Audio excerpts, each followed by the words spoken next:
A son is promised to Sarah. The Lord appeared again to Abraham near the oak grove belonging to Mamre. One day Abraham was sitting at the entrance to his tent during the hottest part of the day. He looked up and noticed 3 men standing nearby.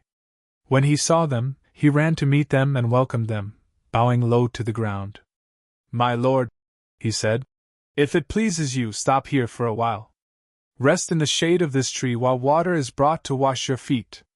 And since you've honored your servant with this visit, let me prepare some food to refresh you before you continue on your journey." "All right," they said. "Do as you have said." So Abraham ran back to the tent and said to Sarah, "Hurry! Get 3 large measures of your best flour, knead it into dough, and bake some bread." Then Abraham ran out to the herd and chose a tender calf and gave it to his servant, who quickly prepared it. When the food was ready, Abraham took some yogurt and milk and the roasted meat, and he served it to the men. As they ate, Abraham waited on them in the shade of the trees. "Where is Sarah, your wife?" the visitors asked. "She's inside the tent," Abraham replied.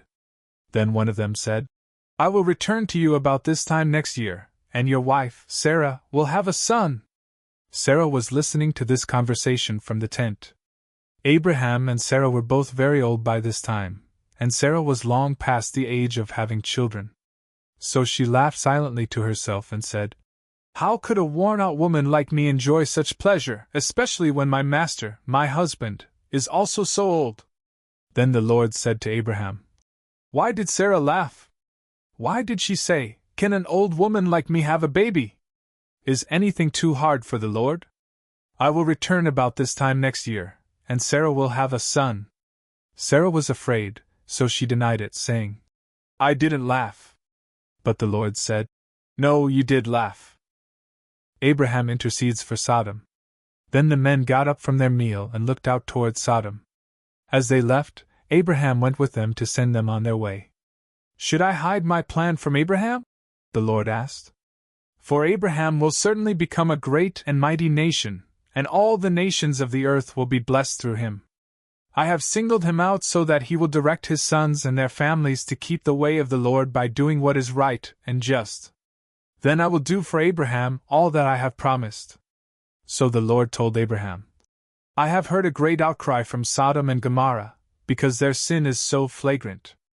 I am going down to see if their actions are as wicked as I have heard. If not, I want to know." The other men turned and headed toward Sodom, but the Lord remained with Abraham.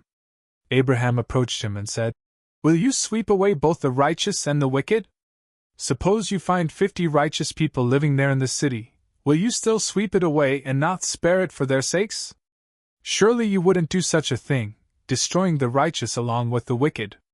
Why, you would be treating the righteous and the wicked exactly the same. Surely you wouldn't do that. Should not the judge of all the earth do what is right?" And the Lord replied, "If I find 50 righteous people in Sodom, I will spare the entire city for their sake." Then Abraham spoke again. "Since I have begun, let me speak further to my Lord, even though I am but dust and ashes. Suppose there are only 45 righteous people rather than 50? Will you destroy the whole city for lack of 5? And the Lord said, "I will not destroy it if I find 45 righteous people there." Then Abraham pressed his request further. "Suppose there are only 40? And the Lord replied, "I will not destroy it for the sake of the 40. "Please don't be angry, my Lord," Abraham pleaded. "Let me speak. Suppose only 30 righteous people are found?" And the Lord replied, "I will not destroy it if I find 30. Then Abraham said, "Since I have dared to speak to the Lord, let me continue. Suppose there are only 20? And the Lord replied, "Then I will not destroy it for the sake of the 20. Finally Abraham said, "Lord, please don't be angry with me if I speak one more time. Suppose only 10 are found there?" And the Lord replied, "Then I will not destroy it for the sake of the 10. When the Lord had finished his conversation with Abraham, he went on his way, and Abraham returned to his tent.